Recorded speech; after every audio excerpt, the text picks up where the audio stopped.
So I use Reddit more than any other social media. And of all the posts I've ever perused, there is one saga that remains sticky in my mind. I would have probably regarded it as my favorite.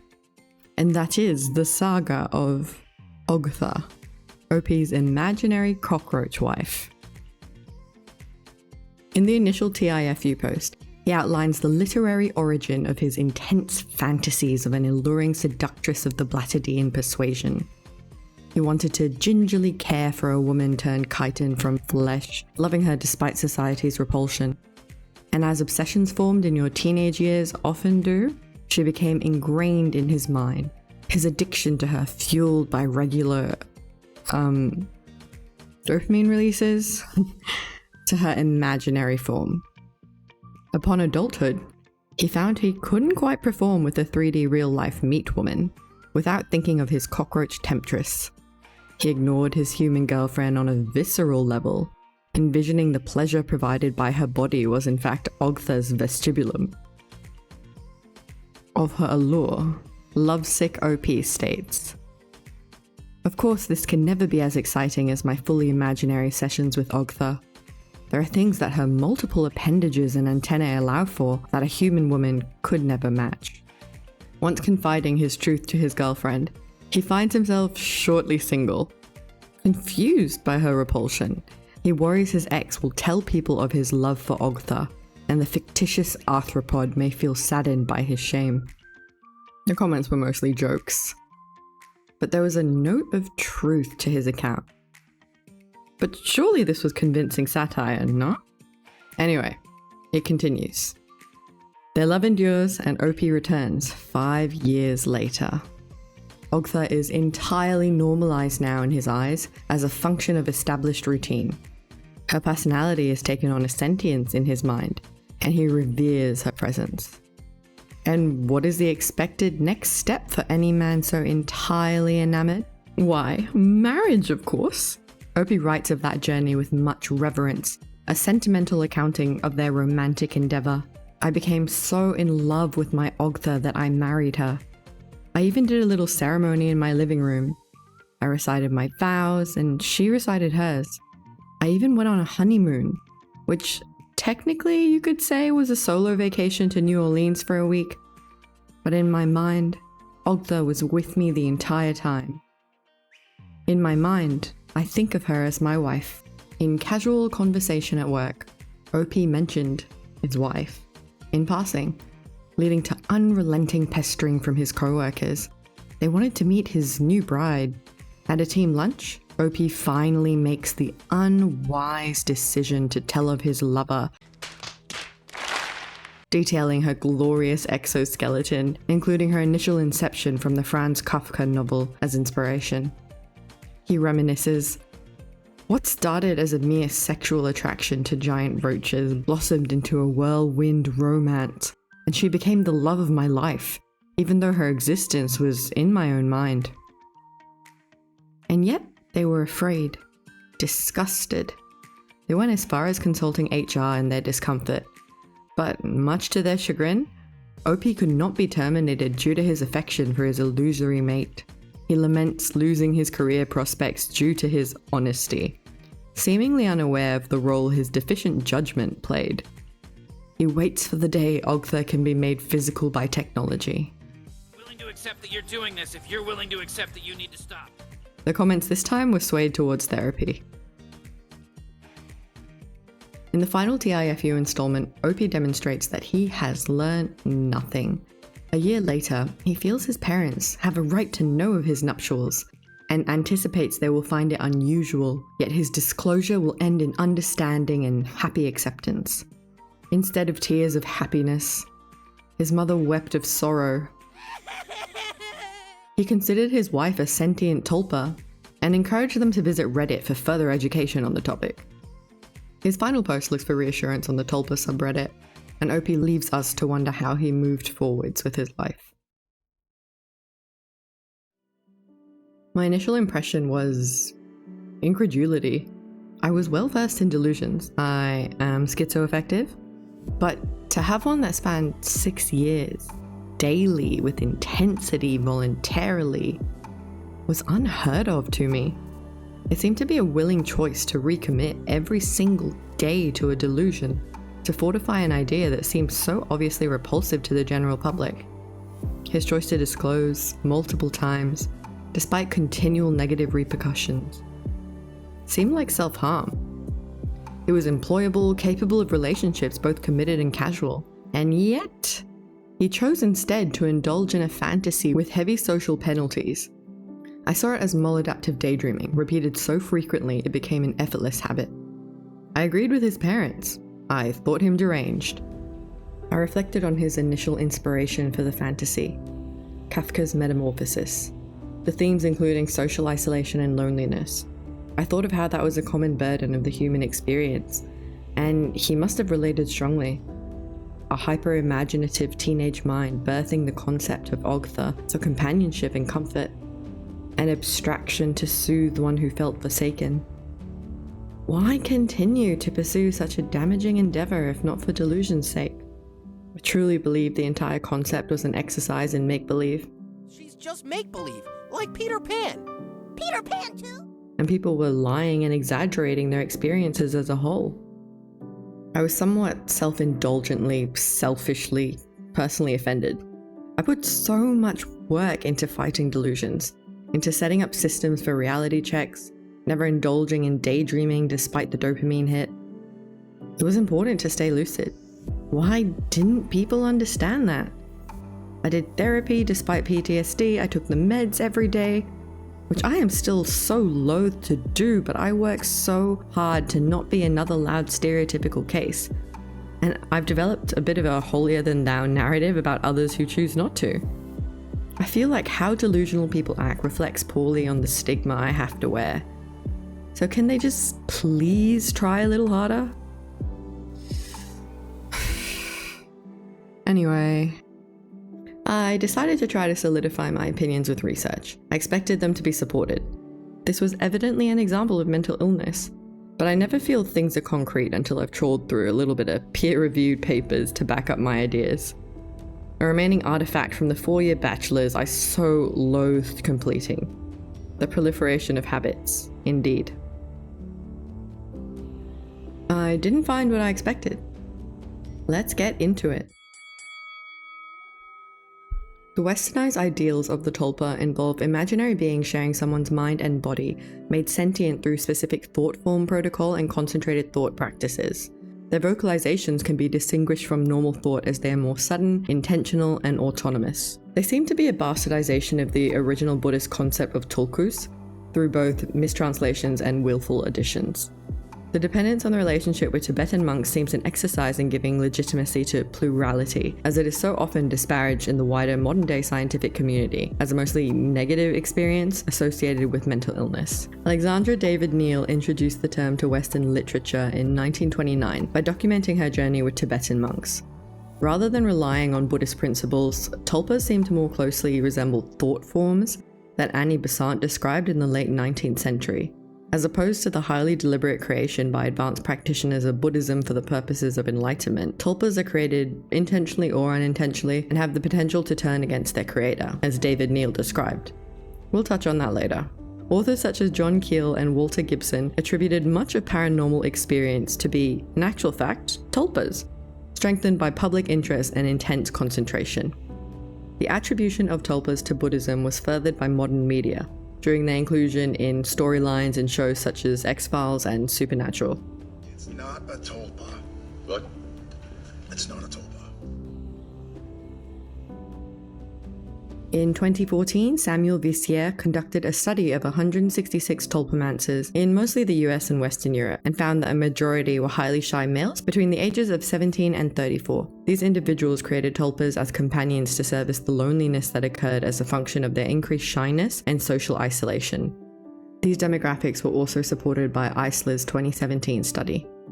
As humans are social animals who are conditioned towards forming cooperatives, it makes sense that those who feel like they are socially isolated and unable to form strong bonds with their peers or family may feel the need to create their own pack. Maybe that's where the motivation comes from. The practice being skewed towards urban locations also makes sense. Irving Goffman purports civil inattention. as a motivator of increased loneliness in densely populated cities, a phenomenon whereby strangers circumvent interaction with each other through averted gazes, avoidance of conversations and contact, and the establishment of strong boundaries. Feel a bit called out? I feel very attacked! Relax. Vissier created a profile of the typical tulpamancer. To my surprise, an articulate upper middle class person with formal education and a variety of hobbies, likely to be an American male. Within the range of my expectations though, he included that it was common for them to have limited channels of in-person social interaction. Cerebrally,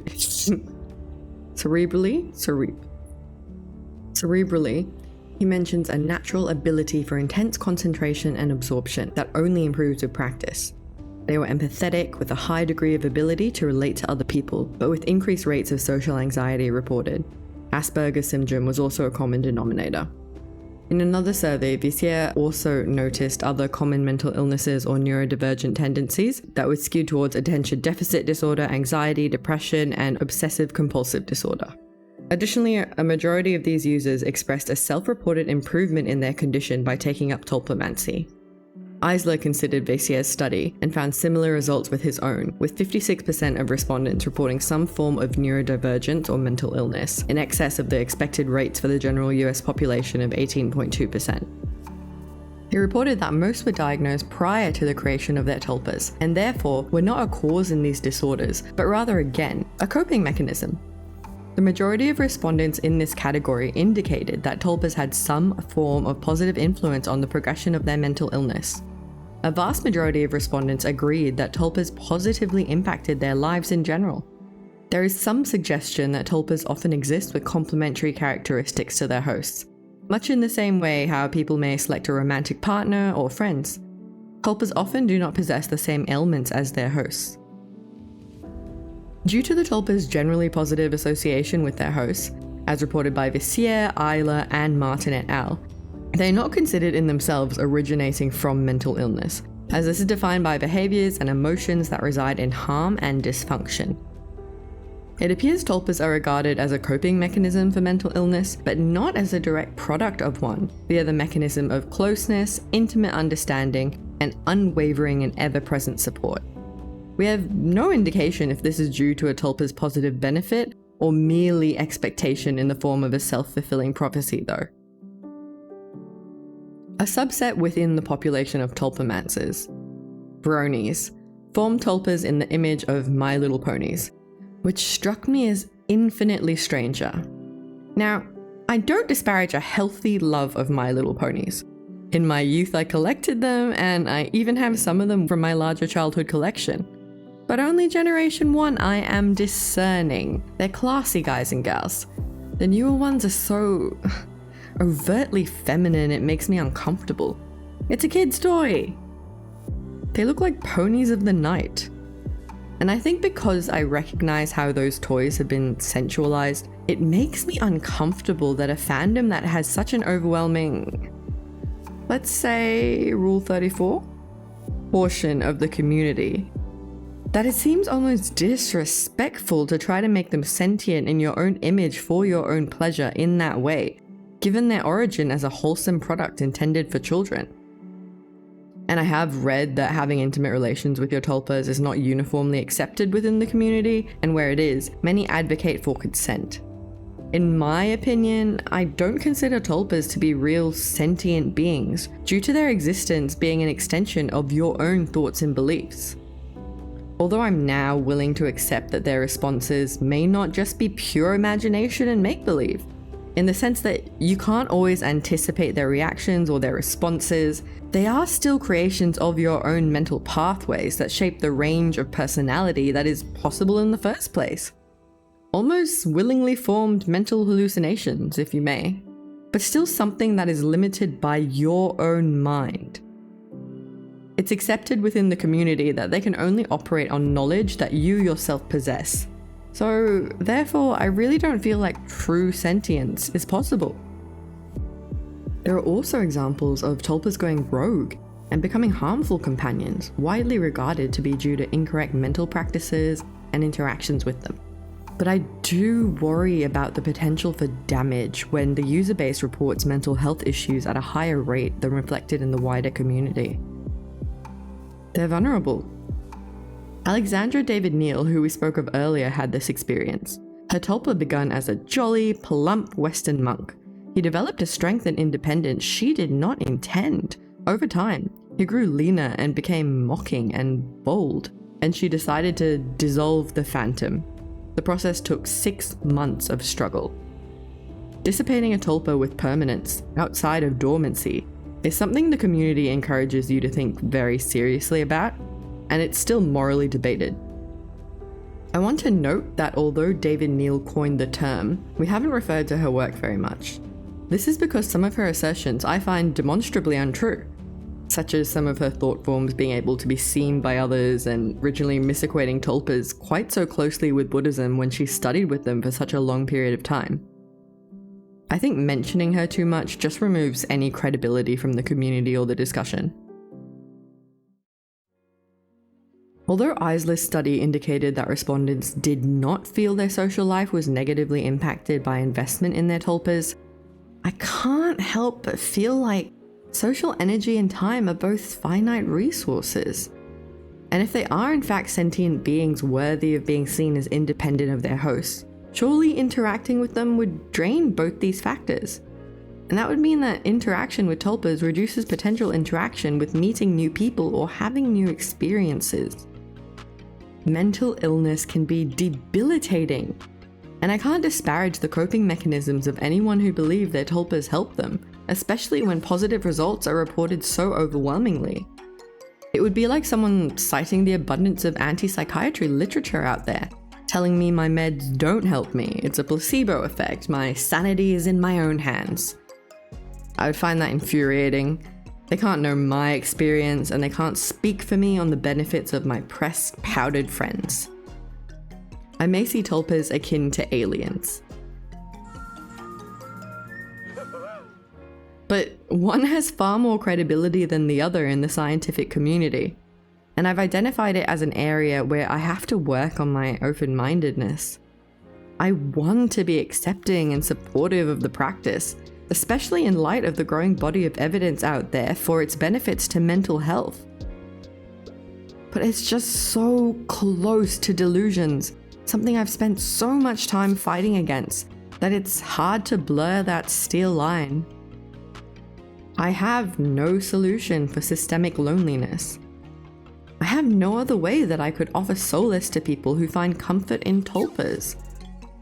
And as much as I would like to completely write off the subject as make-believe, I have to acknowledge that just because I couldn't, and wouldn't, choose to develop a companion in that way, doesn't make the tulpa any less significant or helpful in the lives of people who choose to be tulpamancers.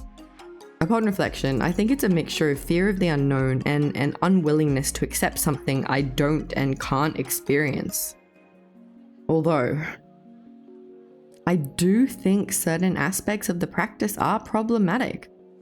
In the case of OP, if loneliness and isolation, as indicated by the outlined studies and his initial inspiration in Kafka's work, were motivating factors, instead of investing in his fictional cockroach wife, could he not have tried to form more meaningful bonds within the wider community? Would that have alleviated his desperation to connect with Ogtha in lieu of forming relationships with other people?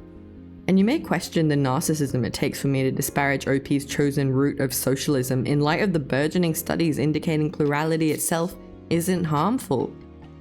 But I argue it absolutely was for OP. He alienated his girlfriend, his co-workers, and his parents, so dedicated to a figment that he faced revulsion and rejection. Isolation may have been the inspiration for her creation, but it also snowballed into a consequence for his interactions with her. He begun his relationship with Ogtha at such a young age that it shaped his neural pathways, and he was impotent when faced with a real, fleshy human woman. As a relationship with a tulpa can only be strengthened by repeated interactions and investment, you can't see it as an entirely healthy endeavor when both time and energy could be invested in other ways to form real-world connections. or some form of education to get to that point. It seems like a palliative measure for a chronic issue. Now, I do acknowledge that I may be taking a less flexible stance on this issue than I could because I still see the phenomena as flirting with delusion. And I live my own life with such strict boundaries around how I operate. You really can't take any chances when you have a risk factor for psychosis. So I almost take it personally when other people choose to indulge in habits for themselves that I wouldn't touch. But the potential consequences are just not the same for me as for them. And I'm trying to be more open-minded.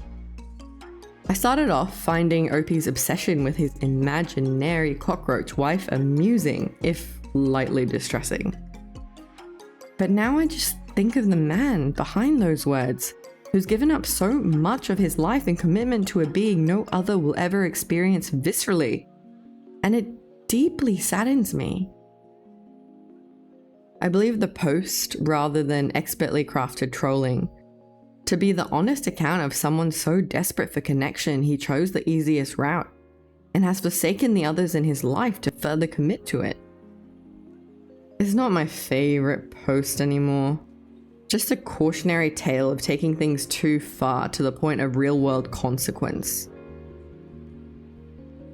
But I hope that wherever he is, Opie has somehow found some peace.